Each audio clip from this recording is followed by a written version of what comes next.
श्री सुखदेव जी कहने लगे, हे राजर्षि परीक्षित, आप स्वयं ज्ञानी और भगवान श्री नारायण के चरणों से प्रीति करते हैं।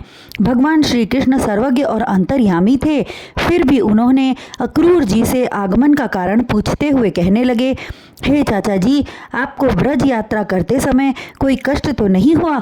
मार्ग में किसी प्रकार की कोई परेशानी तो नहीं हुई? कंस मामा ने हमारे माता पिता को बंदी गृह में डाल रखा है, उन्हें बहुत कष्ट हो रहा होगा। वे हमारे लिए इतना अधिक कष्ट उठा रहे हैं।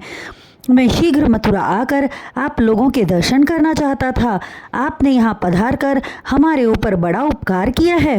हे चाचा जी, हमें कंस की अनीति का विशेष समाचार सुनाइए तथा अपने शुभागमन का उद्देश्य स्पष्ट करके हम पर कृपा कीजिए। भगवान श्री कृष्ण के वचनों को सुनकर श्री अक्रूर जी कहने लगे, हे मुरली मनोहर, आप अंतर्यामी हैं, सब कुछ जानकर भी अनजान बने रहते हैं।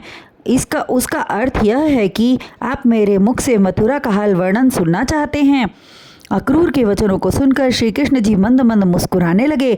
तब अक्रूर जी बोले, हे यशोदानंदन, वह दुराचारी कंस वसुदेव तथा उग्रसेन जी के प्राण लेना चाहता है। वह समस्त यदुवंशियों को अपना शत्रु मानता है और उन्हें समूल नष्ट कर देना चाहता है।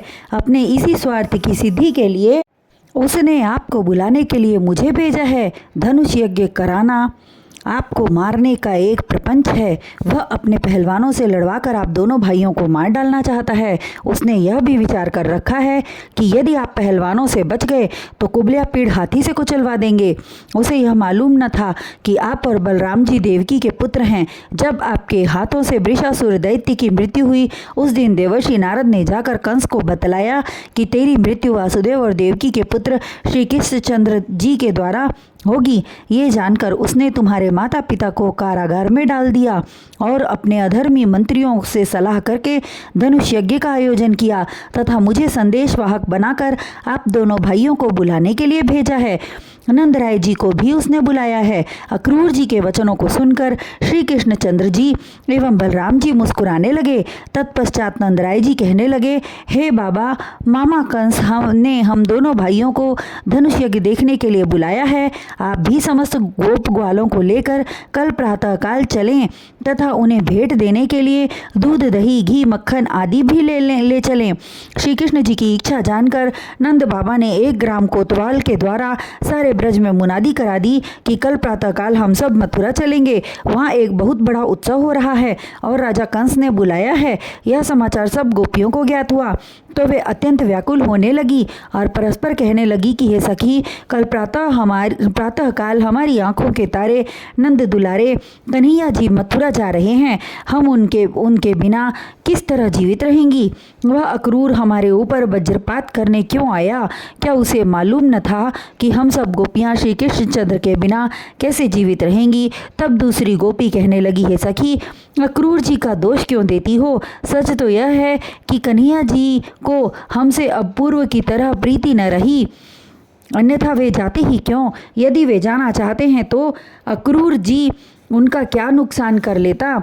उस समय तीसरी गोपी उनके विरह में डूबकर कहने लगी, हे विधाता, तुम भी वज्र हृदय हो। जब हमारे प्राण प्यारे को हमसे दूर ही करना था तो इस तरह उनसे प्रीति करने की प्रेरणा क्यों दी?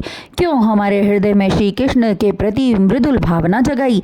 उनके चले जाने से हम सभी बिना किसी के मारे स्वतः ही मर जाएंगी। उनके बिना हम जीवित नहीं रह सकेंगी। अब भी समय है, कोई उनसे जाकर कहे कि वे मथुरा न जाएं। उनके बिना यहाँ की कुंज गलियाँ सूनी हो जाएंगी। वन, तालाब, पशु पक्षी, गौएं रो रो कर अपने प्राण त्याग देंगी। एक अन्य गोपी विकल होकर कहने लगी, हे प्राणधर, हमने ऐसा कौन सा अपराध किया जो हमें इस तरह छोड़कर मथुरा जा रहे हो? वहाँ तुम किसके घर दही माखन पाओगे? किसकी मटकियाँ फोड़ोगे? हम गोपियाँ तुम्हारे हाथों से अपने गोरस की मटकियाँ फोड़वा कर भी आनंद हो ही पाती थी।